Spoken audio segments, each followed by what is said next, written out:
Welcome back to the Getting Shit Done podcast with myself, Harry Tarbuck, and Will Pringle.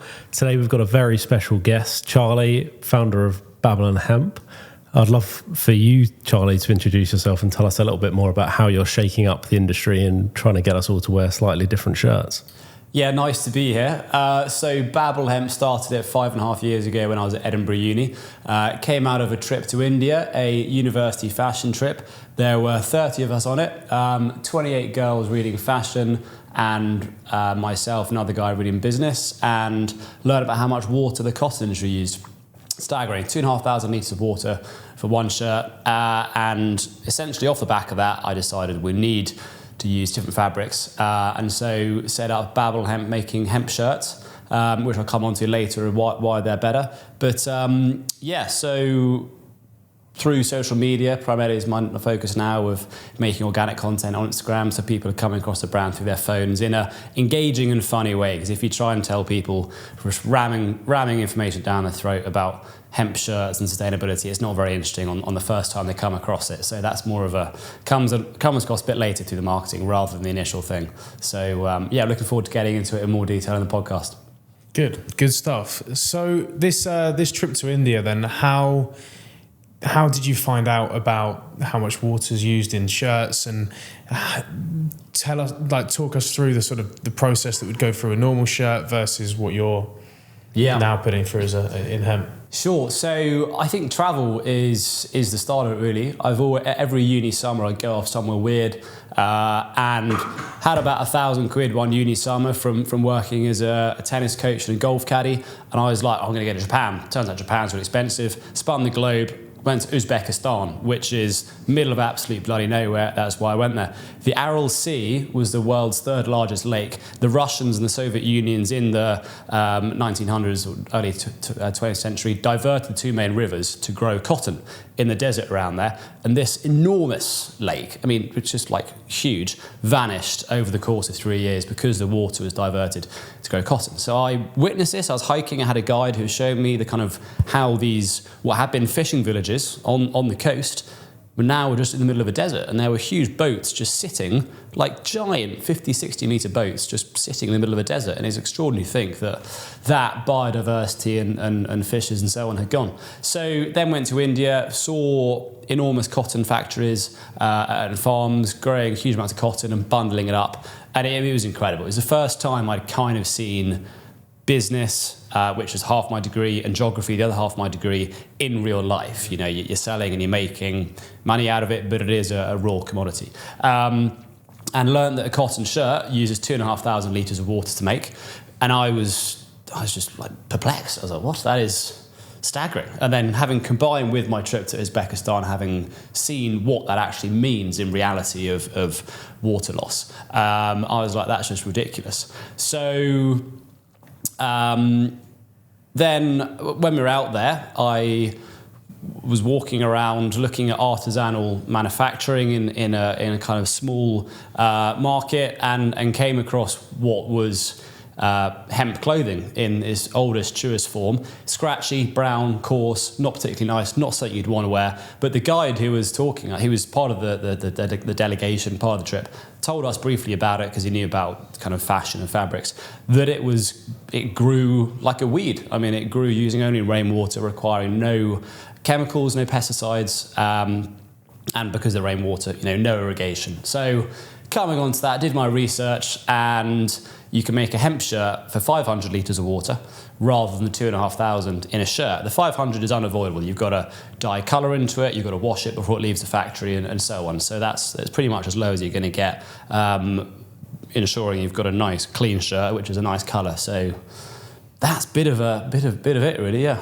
Amazing. And what's kind of the difference? Because obviously you're wearing one of the products now. Yeah. It doesn't look majorly different from what I'd think. Yep. It would look different. It looks sort of that mixture between cotton and linen almost. It looks like a mixture of cotton and linen, which from a wearability point of view is really nice because it holds its structure really well throughout the day without kind of creasing, without riding up at the front as you do when you stand up from sitting down in a linen shirt, and has that kind of coziness that you get.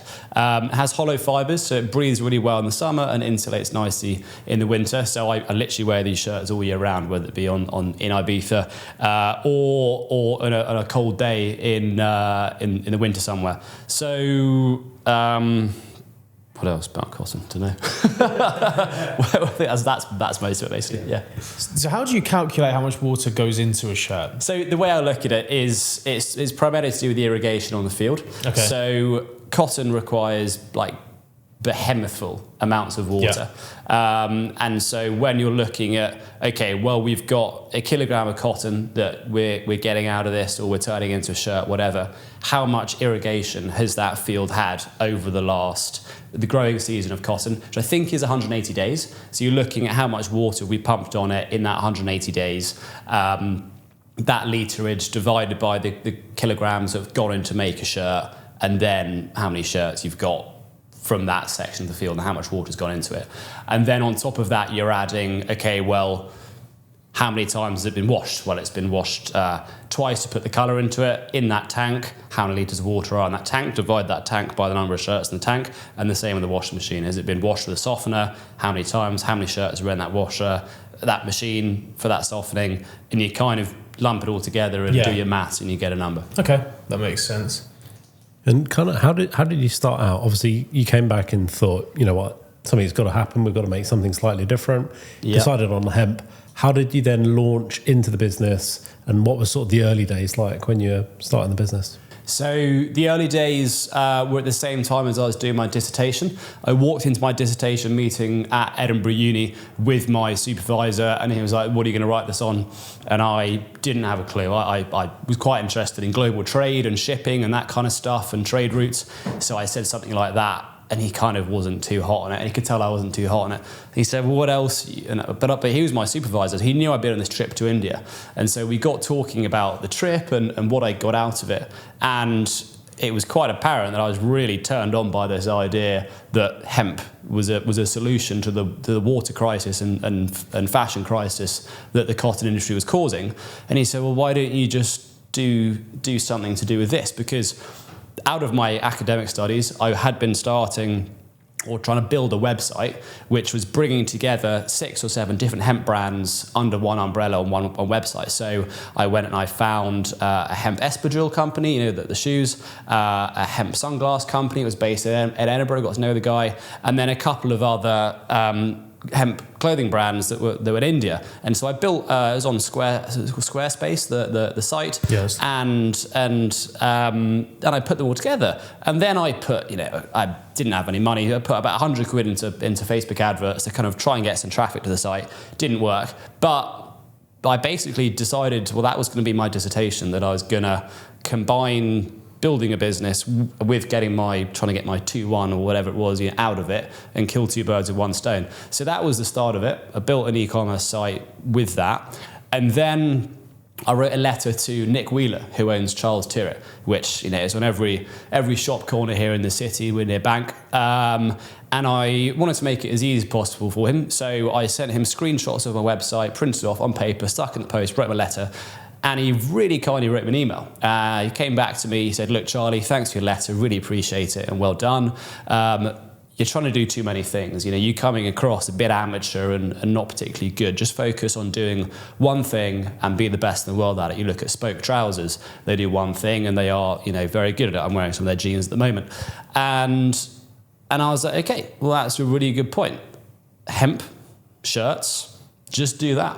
And then if it works well, we can expand in 5 or 6 years' time when word is out and I've got customers and I have to spend less on marketing to make sales. So that was the early days, really. I kind of had an e-com site, other things, wrote him a letter, decided to just focus on shirts and... I mean, that's a huge, like, milestone in your career and with the business as well, because... You know, you go out and you push yourself out there to somebody huge in the game. We were talking on the drive up here about Charles Tyrwhitt as a brand and have you gone to them? And I was going to ask you about that. So I didn't know that about you. And then to have someone that senior in that world who knows that world and is very successful come back and say, this is my feedback, is so important, I think. So, do you feel that was a turning point for you in the business? Yeah, I think as a young man, like what was I, 22, to have had an interaction with someone who's built a £200 million business, but he was also heavily involved in building the White Company as well. But, to write me an email and whatever, and then check the website was really cool. I did have to take him off my mailing list about 2 years ago because I was nervous that he would think I was doing too well and might end up tapping into it, which he's more than welcome to. There's nothing stopping him. But he did write in his email, do people like hemp? Do they actually want to buy hemp shirts? And deep down, I didn't care about that. I just knew that hemp was a solution to the water crisis that the cotton was causing. And I believed that people, if I made it soft enough and colourful enough, they would then start to like them. But it needed to have a solution to the problem first before I tried to move into building a big brand. I guess the biggest part for you is probably the education piece. People don't necessarily understand that, well, it looks like you're just wearing linen. Yeah. So I presume that is a big struggle for you, explaining that, yes, it's hemp, but it's not, a scratchy, uncomfortable shirt to wear. It is, and education's a hard thing online because people's attention spans are short. Since I've started spending more time on TikTok and Instagram, I've noticed my attention span has shrunk, and I think I would like to reverse that somehow. I don't know how to. Education, yeah, very important. So you do it in different ways. On the Instagram videos I make running the marathons, I just drop in casual. I kind of would say, not sweating at all because it's a nice and breathable fabric, and that's the light touch. Whereas once someone's further in the chain, in my email flow, the fourth email they receive is purely educational, hemp over linen or hemp over cotton. And if they are interested and invested, they will read that. And on the product page, there's a bit of hemp's benefits over cotton and so on. So, but on socials, not massively, and perhaps I should do more, but it's just hard to get people to love watching educational content. Well, I think you've got quite a captive audience. I mean, anyone we mention knows and has seen your videos. They might not follow as such, but they view them and they know what you're talking about. Tell us about the Ironman event you did and the social media footage you put out for that and how that came about and how it went. Yeah, so I've had the business since 2019, and first 4 years, orders were coming in through SEO, word of mouth, a bit of Facebook ads, but the business wasn't really doing that well. I had a good idea, but people weren't knowing about it. And a couple of things met Simon Squibb, and he kind of gave me confidence to start, making videos, and then got a Schooner Scorer is the bloke whose following has increased dramatically in the last 18 months. I mean, I don't think anyone's gone from 10,000 followers to 350,000 followers in a 9-month window. You've got to take hat off to that, whichever way you look at it. And so off the back of that, I was like, okay, I want to start making content and get my brand to blow up in a way which we're all making people enjoy watching funny videos. So I went up to the Edinburgh Marathon. Well, basically, no, before that, I've run the London Marathon in a hemp shirt every year for the last 5 years. And I only didn't do any videos out of them. I did a couple of Instagram stories, but they didn't go out to wider audiences. And I would just put a picture up at the end, me at the finish line, that, and it would get 50 likes, and that would be it. But then, after kind of thinking about videos more in these discussions, was doing the Edinburgh Marathon with pals anyway. It was a city I know and love, and went to university there. And I was like, right, I'm going to make a video out of this, and we'll have a bit of a laugh and do a bit of acting. And I did a 2-hour 42 marathon in a rainy, cold day in Edinburgh, and made a kind of sarcastic, funny video out of it. And I don't know, 1.5 million views later, people suddenly knew what Babble Hemp was. And they, on the train down, there was one of my mates on the train behind me, about 10 minutes after I posted the video, and he said, Charlie, I've just come out the loo on the train, walking down the aisle, and this guy was watching your video on TikTok. I'd had posted it on the train before, and I was like, oh, wow, okay, that's interesting. But the Ironman one, so yeah, 3 weeks ago, went up to Leeds. It had been in the diary for about a year. I've done quite a few in the past and fancied kind of it being something more current than something I did 10 years ago. So went up there and was like, right, we'll get a video out of this. and I built this bizarre persona, this Babble bloke on Instagram, TikTok over the last year who appears to nonchalantly arrive at events and do them in a shirt and whatever. And so I did the Ironman. I hadn't put a wetsuit on or swum in 5 years since I did one previously. Hadn't cycled more than 50 miles in about 3 years either. Knew I could run, and so swam the shirt, cycled in the shirt, ran in the shirt, dried nice and quickly, and the whole way around getting selfie content, kind of thinking about how the video was going to look. My intern, Henry the intern, was filming bits and bobs, and we were having a laugh while doing so. And I knew, we just got to have a start, a middle, and an end, and we'll be able to glue it into a video with a couple of sarcastic bits, a bit of an educational piece, and we'll see how we get on. And that was an amusing video, and I managed to get over the finish line at the end. But then it did go viral, maybe isn't quite the right word, but it got good views, and then it reached the governing body of Ironman in the UK, and they obviously weren't too happy with some bloke rocking up in a shirt and taking the piss a little bit, so they banned me. They disqualified from the event, pulled my time. I was like, what, really? That's a bit savage. Give them credit. There are two sides of the argument. The comments were interesting feedback. I very much understand the opinion that people have been training for months and months, maybe years, to do this event, and if they were to get knocked off by some idiot filming it on a camera doing selfies, that would be super annoying. They're professionals whose full-time job is that. So I fully understand that argument, and I apologise. When you look at it from that point of view, nothing happened. I was only recording it in very quiet roads with no one around, so I knew it was safe. The other side of it, people were loving it because Ironman has this cult brand kind of following of we're all super hardcore people, and that creates an image in people's head, and to someone to come along and kind of look at that and go, this is just take the piss of that. I think some people really liked. So those two.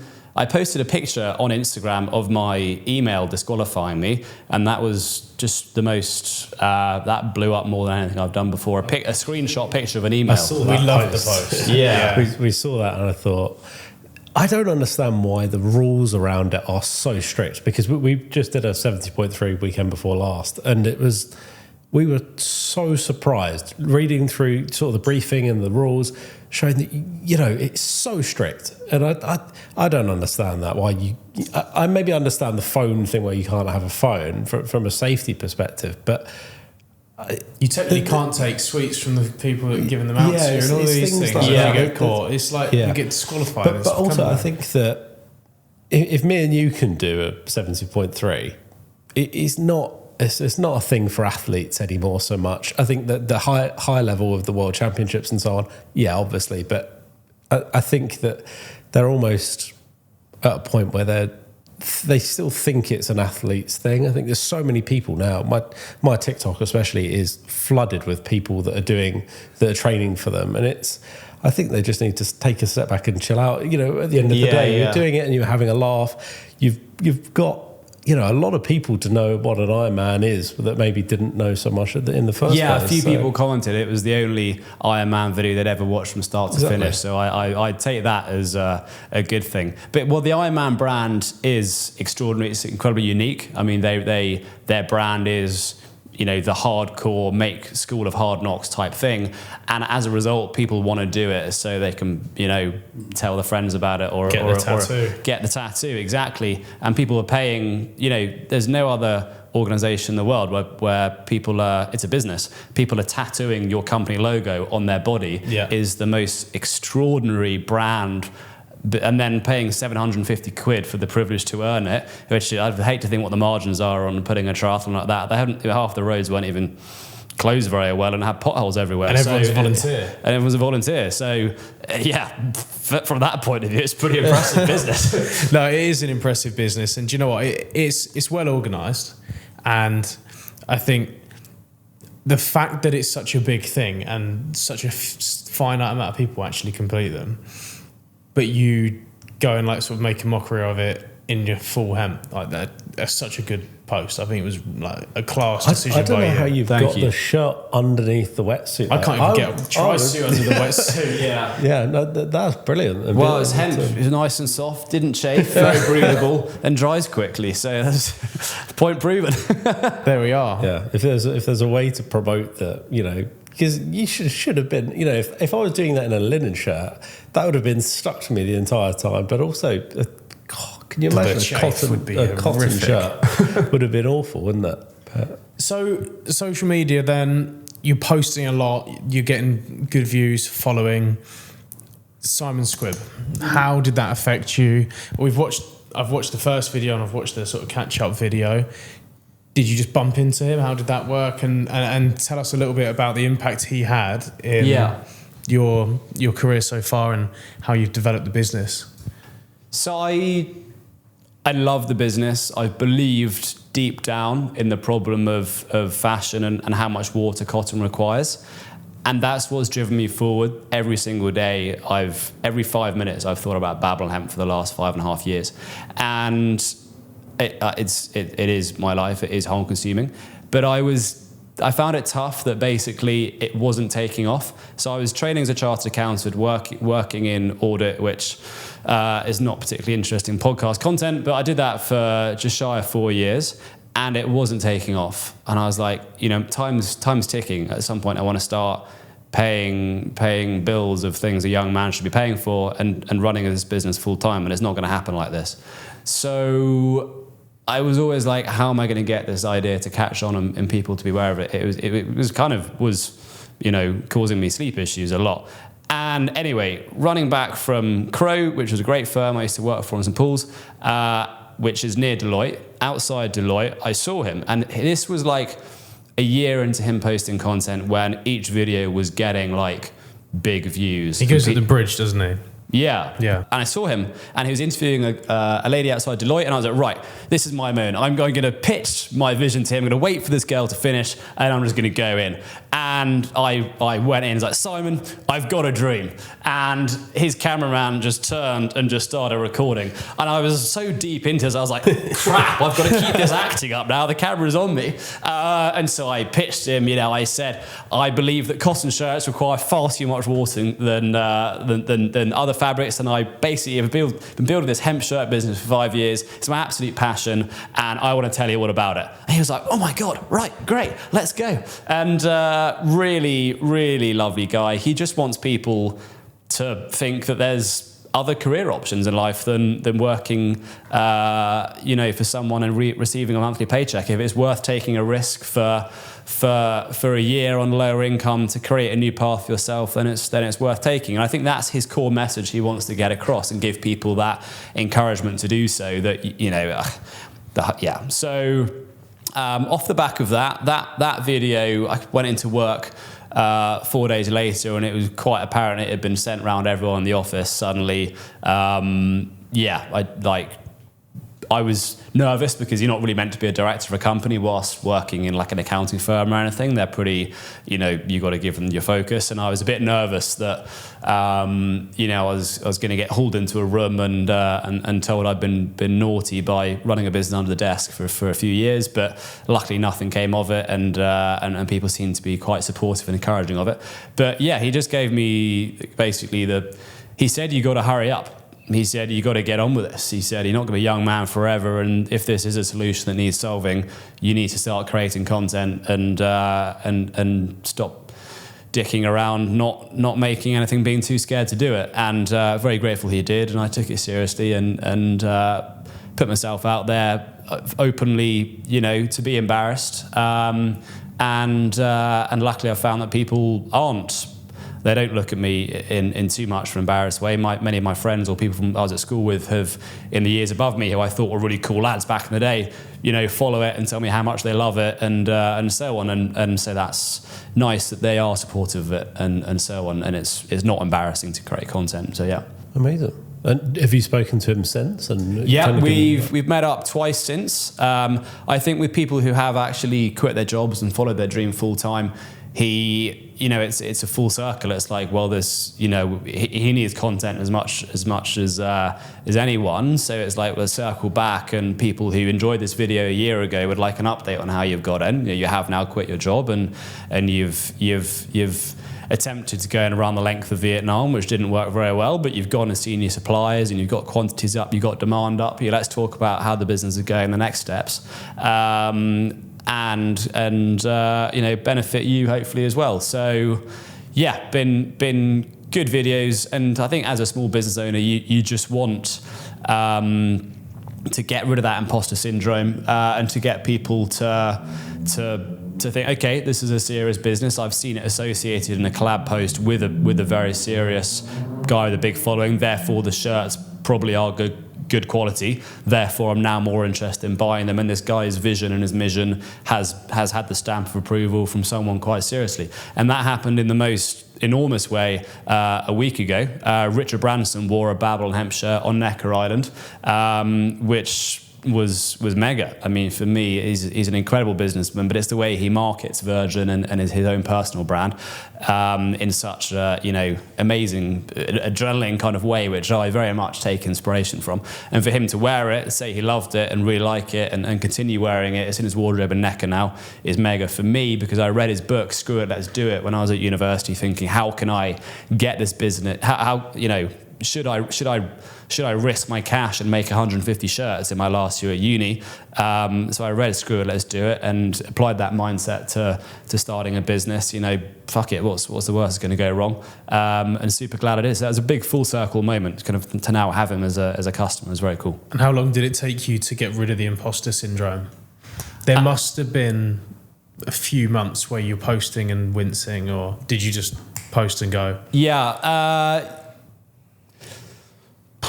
I think it's more of a revenue thing, imposter syndrome, actually, because you can be a massive someone posting a lot with a lot of followers, and all that matters at the end of the day is revenue. Like, who cares about followers? Like, I want to build a business and make profit. Yeah. And so for me, as soon as I'm starting to do good numbers each month, which happened in my last year of my 3 years whilst working as an accountant, started to do good numbers each month, that was when the imposter syndrome disappeared, when I was suddenly like, oh wow, okay, this is a bit nuts that I'm still working full time and doing this. Yeah. That's really cool. So tell us then, you started off Portobello Market stall. Yeah. Where are you now? How many shirts are you selling at the moment? Yeah. Is it monthly, weekly? How do you track? I made 150 shirts in my last year at university, and they landed, and I was like, how do I sell these? So we used to have 21st birthday parties at university, and people whose kind parents would put them on, Marquee in the Garden or something. They put a group on Facebook, and you'd write your address, and then sometimes people would, if it's a smart party, they then put an invite in the post to you, a paper invite in the post. So not quite sure what the GDPR people would say about this, but I took those addresses and I wrote them a handwritten letter in the post saying, if you buy a shirt from me, as one of my first 100 customers, I will give you a 25% life discount with my business. So those first 150 shirts sold like that in a day. Yeah, I've got to give those people 25% life discount forever, but I'm delighted to do that. It's a two-way street, and most of those people are friends anyway. So that was the first 150, and then I made like 300 more,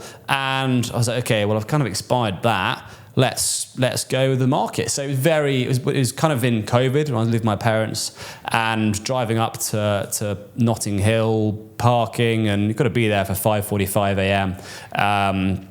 With the stall, and I just stand there from 5:45 until close of business at sort of 6 o'clock when the sun goes down, whatever, and trying to sell to passers-by. And that was where I learned that wasn't the solution. That wasn't how to build a business. That was the most important lesson from being a market trader. was that was not how to build a business. It was getting a few sales, but when you run down the numbers and get, okay, well, I've spent this on petrol, stayed here for 9 hours, and I've sold 6 shirts. What's that per hour, or what's the cost? What's the profit on there? I was like, I've got to start using this Instagram and TikTok thing, because this ain't working what I'm doing right now. So that was actually the thing that I learned most, was that I didn't really want to be an in-person seller so much. I want to go down the more e-commerce route. It's cheaper for the buyer because I'm not paying rent and rates on a shop, which means my shirts are 84 quid rather than 115, 120. And it's more fun and it's more scalable from a global point of view. So that's what I learned from standing at Portobello Market. Amazing. Would you ever kind of like to go down that retail route and, you know, have a Babble shop? Yeah, I need to understand how that works as a business point of view more. Like, Gymshark don't have many shops. I think they just have them as flagship shops so people can go and try it and on the high street get eyeballs on it when you're on Oxford Street. I don't know if it's a profit centre having a shop like that. It can't be, surely, because the rates they must be paying. And I know obviously they've got that Regent Street shop, haven't they? But they've also got, I think, one in Westfield and Stratford as well. I don't understand how they can't be turning a profit. I think you'd be surprised if you had a shop and you were selling this, because it's double the price of the average linen shirt.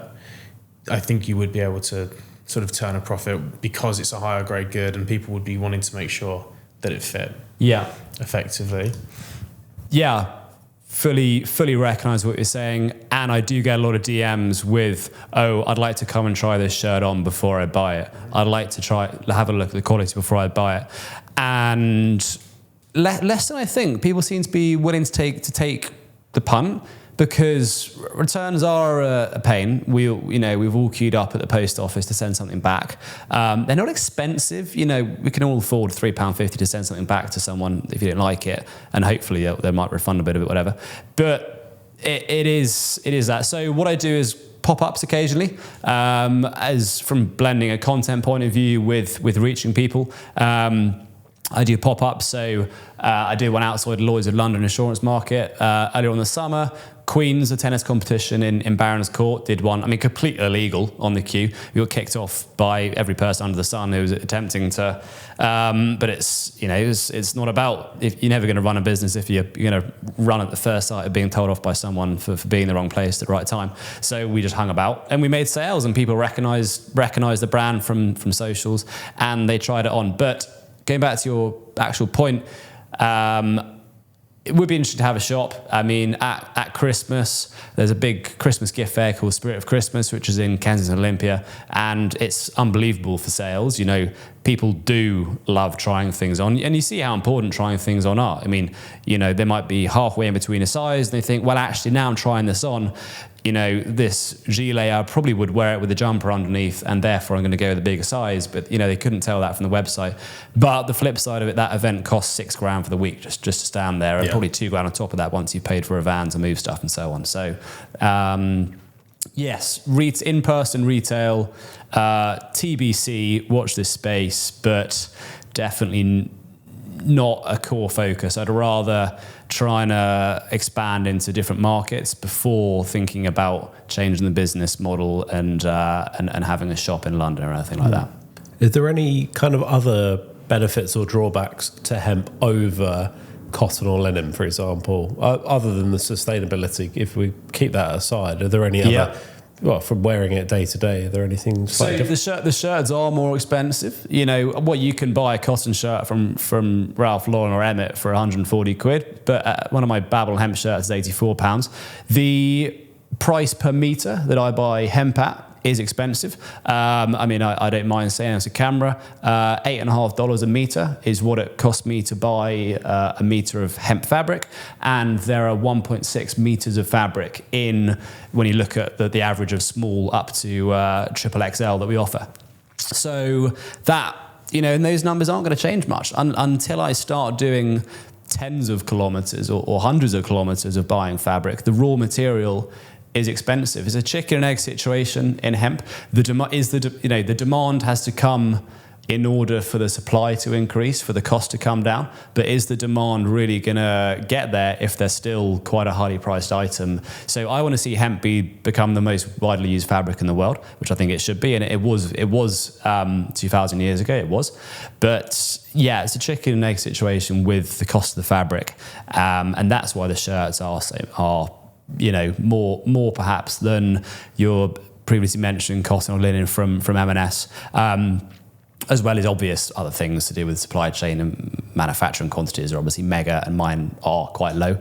We've just made 6,700 shirts, which are being made in Vietnam at the moment. So I was out there last week, kind of looking at everything and pulling the final trigger on approval of the improved new fit and so on. So it's more expensive. You can buy most linens for about $4 a meter. Cotton can go down to £1 a meter.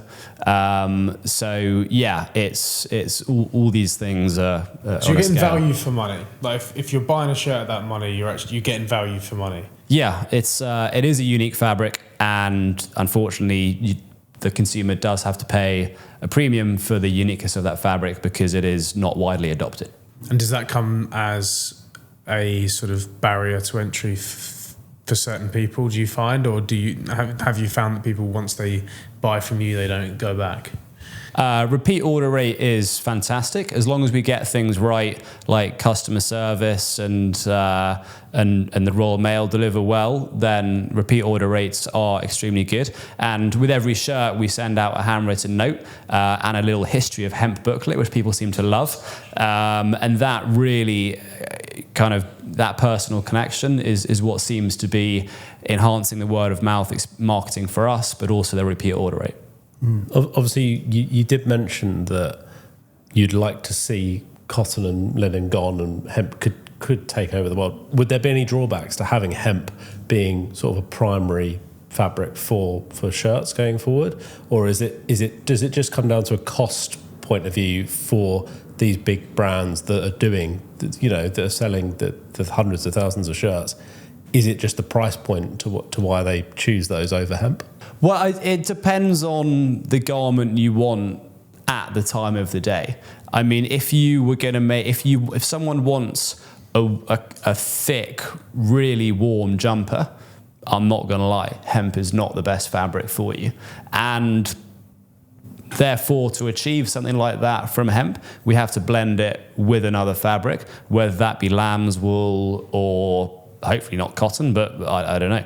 But there are certain items of clothing you couldn't make from 100% hemp. You wouldn't want to go skiing in hemp. It's not going to hold temperature in. So and although I cycle and run marathons in hemp, it's arguable that some of the sportier fabrics are obviously tighter fitted, stretchier, and performance enhancing. But polyester stinks. It holds odor very badly, and hemp doesn't hold odor at all. So that's the main benefit of running marathons. You're competing with cotton shirts and linen shirts mainly at the moment. Yeah. You've got the gilets and the sort of waistcoats that are coming in, right? But, yeah. But mainly you're competing with the shirt market at the moment, which is a huge market in its own. If you never did trousers, socks, or anything like that, that is a huge market where you've proven concept. I do need to give we do need to go for a run in the hemp though, because I would like to see how breathable it is. And one thing we did the year before last, we had a client that we had to ski in a tuxedo basically for a brand, and you know what? It was bad, but it wasn't as bad as I thought. I reckon that, but in a hemp shirt would have been all right. I think because it was a hot ski trip, so I think skiing in a hemp shirt we could probably get behind on the next trip. I'm always looking for ways to put marketing trips through the company accounts. So a skiing trip sounds like my story. That's Harry's full-time job, is just putting holidays for the business. that is quite literally my job almost. So how does the business look now? So it was just you, market stall. How does it look now? How does customer service work? Yeah. Have you built a team around you? No, still me pretty much doing everything. I've got someone who packs the orders up for me, who means it's an enormous weight off my shoulders, and I'm extraordinarily grateful for them for doing that. It means I can focus on growing the business and think about where I'm going next with it. But customer service, I do it all myself. I find it's I'm not doing.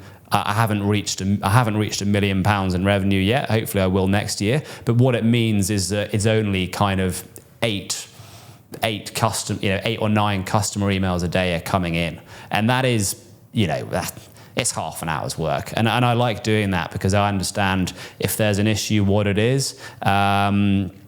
And my time costs nothing. I don't really pay myself I don't pay myself very much, so I'm happy to do that.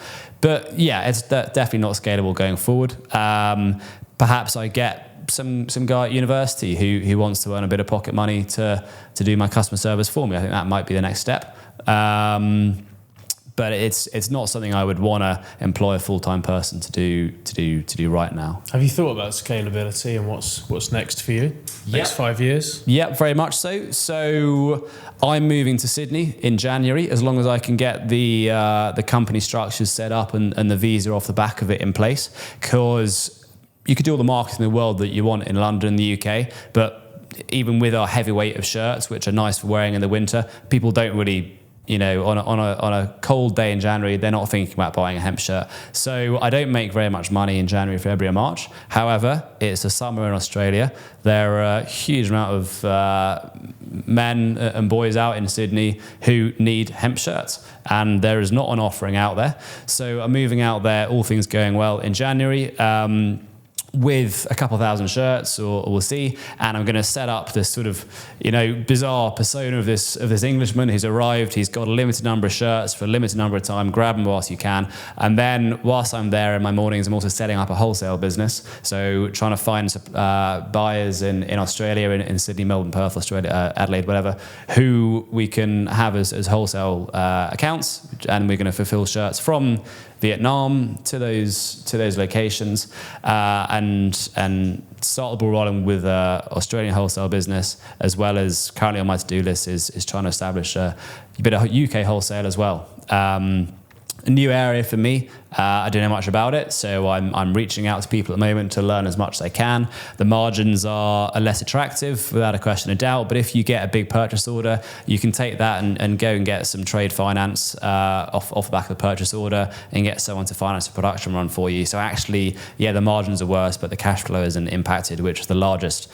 issue I have in running a clothing business is cash flow, in terms of paying, $60,000 for a load of fabric, but actually you've only, you haven't sold that many shirts in the last few weeks to pay for that or whatever. So been trying to get smarter of how I deal with cash flow constraints within the business recently. But yeah, wholesale is something is on my mind to just what could very quickly reach a wider audience of people. Sounds like a really good idea and exciting period of your life. Have you read Shoe Dog by Phil Knight? 5 times, I think. I was going to say, because that is the story of his life for, most of his life, was not quite having enough money, or not sure if he had enough money to pay the bill for the next lot of shoes. Yeah. Over and over and over and over again. Yeah. No, love the book. I first started reading it sitting in the caddy shack at a very smart golf club I worked as a caddy at in kind of Surrey or Berkshire kind of way. And, I loved it, just admitting I was a young man with no money, but just a dream, going out to try and earn 80 quid for 5 hours work in the caddy shack. And I'd normally have a 2 or 3 hour wait until I got a bag. And I, over those 3 or 4 weeks, read Shoe Dog. And then he was at PwC.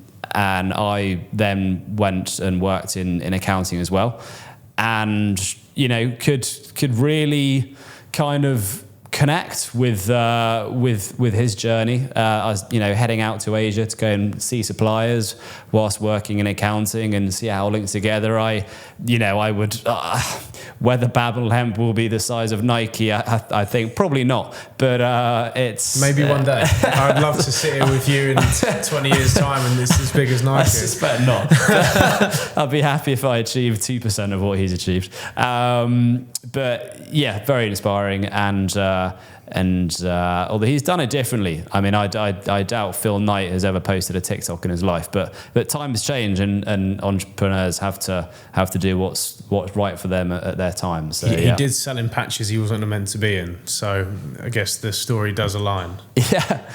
So it's quite interesting, obviously, seeing some of the stuff that you're posting online as well. It looks quite fun how you can kind of drop, by the looks of it, drop things and just shoot off to Vietnam like you did a couple of weeks ago. Can you tell us a little bit about how you enjoy that and kind of the restrictions that you almost don't have as a business owner, and being able to just kind of shoot off to Vietnam when you need to? Yeah, I think when I was working full time, the big frustration was like, oh wow, this business could start doing a lot better if I started understanding using social media more and talking about my brand more and getting the world to know about it. And the frustration was that I was busy my brain was occupied from 8:30 a.m. until 6 p.m. with not particularly high value add stuff, working in accounting, in terms of what I wanted my life to go. So it made the shift. And when you go full-time business, suddenly you do have too much time. And I think that's something, a task expands the amount of time that you have in the day to allocate to it. And I need to get better at going, okay, maximum 1 hour on this job, just get it done. But because I don't really have a boss or anything, or anyone who holds me accountable, I can spend too long doing things, and I need to improve that, and I'm trying to. But yeah, for me, that trip to Vietnam, so I messaged my incredible supplier, and I was like, when in the next 3 weeks do you want me to come? We need to go over a lot of things, ensure that the samples are correct, and talk about the floral embroidery, and talk about wholesale plans in Australia. When do you want me to come in the next 3 weeks? And half an hour, the reply was, please come ASAP, like now. And I know that I know the importance of it, and the business means everything to me. And with Christmas deadlines, I had to make sure that I had stock for late October to sell in November and December. So I was like, okay, I'm going to take that seriously. And within 20 minutes, I'd booked the 3 p.m. flight to Vietnam that afternoon, and went for 4 days, and we got everything done. So yeah, I didn't adjust my body clock to Vietnamese time the whole time I was there, which was kind of not very fun, but yeah, super glad that I did that. And the world is a small place if you're prepared to sit on a 14-hour flight with 1 hour's notice. So yeah.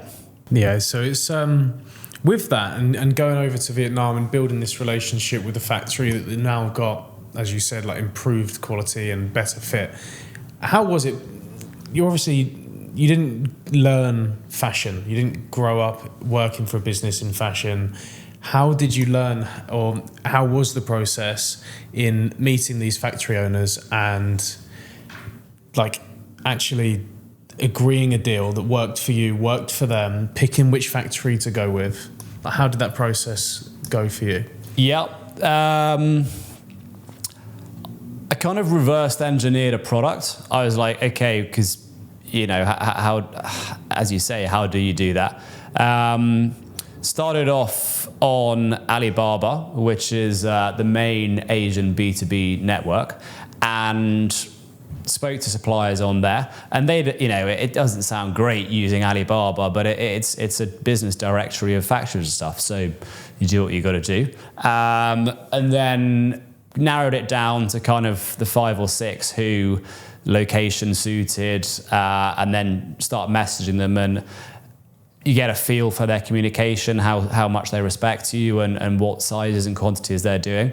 Narrowed it down, and then flew out there to to go and meet them, and then settled on had a load of samples from all three made, and then settled on the one where the samples are the best quality and the price made sense, and their communication style was the best. They spoke the best English as well. But yeah, it's making clothes is nothing I knew anything about. I started to use freelancers to do the CAD designs and tech packs and that kind of stuff. And actually I found that I wasn't really getting the fit that I wanted through using freelancers, because they don't understand, you know, who your customer is or whatever. And so decided, only about 4 months ago, that I was going to take it into my own hands and improve the fit of the shirt. So just spent a week really with a measuring tape and about 100 shirts, and understanding how it all made sense, knowing what my emails have been over the last 5 years of people's comments about things. But also the most important thing I've learned from these trips is fabric is very difficult to work with. Hemp is a raw material, and it does shrink, it does expand. So the heavy shirts which we have, they actually expand in the wash after the first wash. The normal shirt I'm wearing at the moment, traditional fabric, shrinks after the first wash. So how do we deal with that? When I say first wash, it's fine. That wash happens before it's sewn in the factory in Vietnam, so it's built into the product. But we're now pre-washing everything twice to ensure that they're all absolutely consistent. But shrinkage or expansion, how it happens is hemp is a raw material. It is a plant that grows in a field to about 8 foot high. It's a sister plant, the cannabis plant. It looks almost identical. And depending on the time of the year of the harvest, there are 4 growing seasons for hemp in a year, 90-day growing cycle. If some of the batch, let's say the pink fabric we've dyed, was grown in January, February, March, it's obviously very cold in Vietnam. And if it was grown in June, July, August, it's warm. That harvest means that the hemp fabric behaves differently. It will shrink the cold stuff will shrink at 7 to 8%, whereas the one going in the summer will shrink at 3 to 4%. So you find that your pink fabric will shrink at a different rate to your red fabric, and so you have to do the testing on both fabrics to understand which time of the year they were grown and how it's going to react in that first wash. And so I'll put my hands up. Over the years, we've had inconsistency across sizing because of this has happened, and we haven't known it because not many people work with hemp, and my manufacturer hadn't for the first time. And that's been irritating, that some of the fits have been off or whatever. But part of this trip was solving that, both in the measurement way and also the double washing way, to ensure going forward on the 6,700 shirts that they fit perfectly.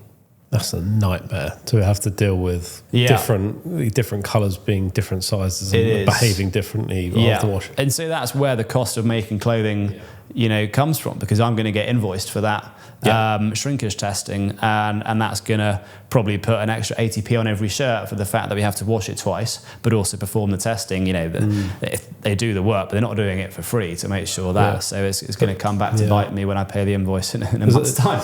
There's obviously that, but obviously, if you weren't going to do that, you're going to have a big headache of customers that are experiencing different sizing issues. And I have had that in the past, and I'd pay any amount of money to prevent that. So, What's kind of the worst experience that you kind of had, sort of maybe, whether it's through sort of customer feedback or, if you received an order over from Vietnam, maybe that's been a disaster, and how have you kind of realised that was a problem and overcome that? Yeah, so in April this year, we have a product that I've termed the Hempru. So it's a Nehru gilet, one of these.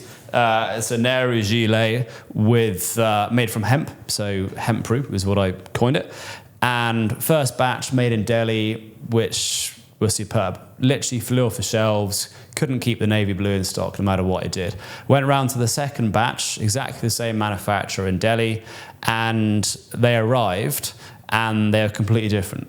And my heart honestly sunk. I was like, oh my God, this is such a good margin, but also not overpriced product, which is great for this time of year. And I took one look at them, and they weighed a different amount. They didn't have the lining, the collar wasn't stiff, the fit was different. And that almost crippled me, but I called the guy, and he's my age, he's 29, in Delhi. He started a hemp B2B wholesale business, and I spent 4 days living in his house in Delhi, and we have a shared vision that we want to build our businesses together, and we want to be in partnership making beautiful products that people are going to love. And he said, okay, I'll take them all back. I'll take them back. I'll remake them. And so he has sold them, and they have taken the label off, and they are selling to small independent boutiques in India. So they're being consumed, and I'm glad about that. They have found an audience, but I wasn't willing to sell that product to people in London, my customers who I wanted to sell a high-end product to. So that was a big lesson for the both of us. So yeah. How important is quality to you? I don't think I'd have a business. I want to have a business. I want to still own and run Babble Hemp in 45 years' time. And there's no way I'll have that if it is bad. But quality is hard because my manufacturers, or any manufacturer, hasn't really worked with hemp before. So it is a natural material coming from a plant, and fibers they can be difficult to work with. They can, we discussed stretching or shrinkage. And making clothing is really difficult. I mean, everything has to be perfect, absolutely everything, because that's what people expect from any of our products these days. And humans are making them. So in Delhi, they had to stop work 2 weeks ago because it was 50 degrees, and no one could get to work because it was 50. No one wants to go outside in that heat, and that's completely fair enough. Yeah, sure. But that's an example of how difficult making clothing is. That just there's any number of factors that can get in the way that you can't even plan to mitigate. And you've got a lot of different parts of them. You're relying on button suppliers. We had an issue. We make wedding waistcoats. Recently brought them out. Absolute genius move, bringing out wedding waistcoats in October. But the shell button on the front, when the sewing machine pushed down on it in order to put the loops around it and the cross stitch at the bottom, was cracking it because it was quite an expensive shell button, but it is fragile, and this machine was just cracking it. And so you've got to trade off, well, okay, speed and time. How are we going to put these buttons on to deliver the product in a good time without cracking the shell? And we got through like 50 quid's worth of shell buttons of trying to use this machine, and unfortunately then they just had to hand sew every single button on the waistcoats, which meant they charged me a lot more for the labour. I'm glad they did, quite rightly so, that went into making that. But I'm not going to tell my customers that's boring level of detail they just don't need to know. But it's just like, it was a WhatsApp that I received, like, oh my god, okay, well here's another 3-week delay. So yeah. So if you could go back and you could tell yourself 5 years ago, like, one piece of advice, what would you say to yourself? The marketing is as important as a product. And I didn't know that for the first 3 years of the business, but if you've got a good idea, your idea for how you're going to market it has to be just as unique as the product. So I got a couple of friends who've got absolutely fantastic products, but they don't have a great marketing idea for how they're going to get it to get out there and get people aware of it. And that's fine. They will sell stuff, but with time, hopefully, I'm sure they will. They're very smart guys. The marketing will come. But I didn't figure it out for 3.5 years how to market the product, and perhaps people might say I still haven't. And there's plenty of work to be done. But yeah, anyone launching anything, an app, a coffee machine, an accounting business, or a bank, I think the marketing has to be as good as the actual products. Or else you're not going to be off to the races for a long time. Is there anything, when you look back at the work you've done so far, is there anything that you're sort of most proud of, and also, on the other side, anything you regret the most? What I'm proud of is, and I learned this from Nick Wheeler, he talks about the tortoise and the hare. He talks about the slow businesses that have that 50-year vision. What he compares that to is people doing an SEIS raise and going out within 6 months and raising 100 grand in exchange for 30% of the business. Like, that is very much not what I wanted to do. I knew that I was going to happy to play the long game, so that's why I went off, qualified as an accountant whilst building the business under the desk.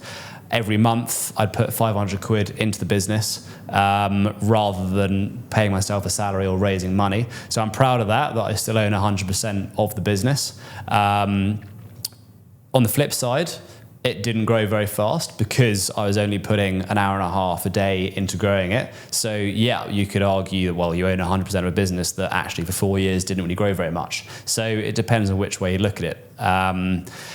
But still plenty of time ahead of me, and I wouldn't change that decision. I just wish I started creating content 3 or 4 years earlier instead. Have you ever considered like a business partner, someone to go into business with? Yeah, absolutely. A few times, and messaged a friend of a friend who runs the marketing at a business, and I said, look, I need help with the marketing. And I'd only met him 3 or 4 times, but I just knew that they would trust him, and I trusted them, and therefore it would. I could trust him, and I really admired him. He's a cool bloke and a good mate now. But I was pretty keen to get him on board to try and make the business take off. And he said no, and thank God that he did, because I then got into embracing attaching a personality to the brand and making content revolving around that, which wouldn't have been possible with suddenly someone new coming on board where it's not wholly my business, and I'm very grateful that he said no. Yeah. Where do you see yourself in 10 years? What's that look like? 10 years. I'd like, most importantly, to have a wife and kids. I think would be the main thing, and just be happy. That's from what I've learned from my mum and dad is more important than a business. But I'd like to have, I'd like the business to be known by everyone in the household name for hemp clothing in the UK, the US, and Australia, and the high-end kind of go-to household name, that ambitious or just forward-thinking and people who care about the environment. Males is their go-to shirt brand that they go to for semi-smart events, but also that we're able to provide different garments for different times of the year, and kit people out in a way that they look smart and they feel good about what they're buying, and with content which means they enjoy keeping up to date with the business rather than just buying it and forgetting about it. So primarily an online business, but if there are shops and if there's wholesale, then that's great. But yeah, I'd like just to I think be calm and happy in my personal life, and making a few quid out of the business would be great. But that's what anyone wants, isn't it? So yeah. Amazing. Just kind of like a nice ending, maybe. If somebody was in your shoes, maybe 10 years ago, what advice would you kind of give to somebody that's just completely starting fresh, thinking about starting their own business, whether it's in clothing and fashion, maybe it's completely different. Any particular advice that you'd give somebody starting out? Well, I'm just going to say this because it's on my mind. Like this morning, a guy messaged me on LinkedIn who had been an intern at the accounting firm I worked for, and he'd tried to go down a different career path than the grad scheme kind of route. He'd done the accounting internship, and he messaged me saying, Charlie, I've tried to look at other jobs in areas which I'm passionate about, which is more on the fashion and creative side of things, but I just can't get a job at all. And I'm probably going to take the accounting job and do that. And I think the accountancy qualification has changed. I don't think it actually trains you as much as it did 40 years ago, when you're moving around the departments a bit more, and specifically not in audit, it's very difficult to get a job outside of audit once you spent 3 years doing it. But outside of that, what I said to the guy was, look, if you want to basically stand out to either an employer or to win clients, it seems like creating content is basically the way to do it. Even if it's on a small scale, it just shows your personality. It's the best CV you could write, is creating content. It shows what you're like as a person. It's going to get you in the door, because they can basically vet you before they've even met you, and that's going to make getting an interview a lot easier, or selling a product. And then on top of that, I think travel is a luxury. Travel is expensive, but I mean, it's also cheap. I went to Uzbekistan by myself, and that's where I kind of like came up with the inspiration for my business. I'm very glad that I did just go off by myself and speak to random and speak to locals, and go on that hike to the Aral Sea to kind of to look at that. So yeah, don't be afraid to make some videos, no matter how shit they are. And if you have 800 quid, then go traveling to a weird country rather than a party destination. And what's your proudest moment of Babble Hemp? Probably in lockdown. I basically relaunched the business in lockdown. So dad's had a long history of cancer. His medical history is absolutely, how he's still walking baffles everyone in our family, and he's now super healthy and fine. But he was in intensive care with in COVID with a CPAP machine. It basically breathes for you for 3 weeks. And at that time, I was rejigging the supply chain, kind of thinking, okay, I want it to be more efficient. I was also working full time for a small tech startup. But basically, that was a really bad time. Like it was just my mum and him and me in the house. Sisters were in separate places, and we thought he was going to die. And I wrote him a voice note. It was all he could listen, saying, "Look, we're going to sell so many shirts when you get out of this coma, and I can't wait to pack them up with you." And relaunched the business in May 2020, when he'd left intensive care in late April 2020, and we did like 15 grand in 2 weeks.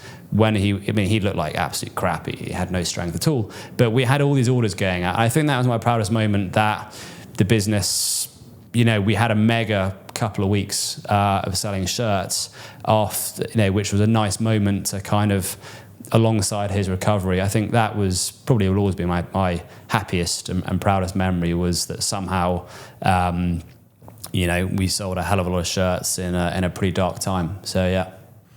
Great. Well, look, thank you very much for coming on. Really Pleasure. Appreciate it. Learned a lot. Clearly passionate about your business, and I think that's super important nowadays, is to really push your personal brand and be behind whatever you're doing in business. So yeah, no, thank you very much for having me. It's nice to talk about business, and I don't spend very much time reflecting on it.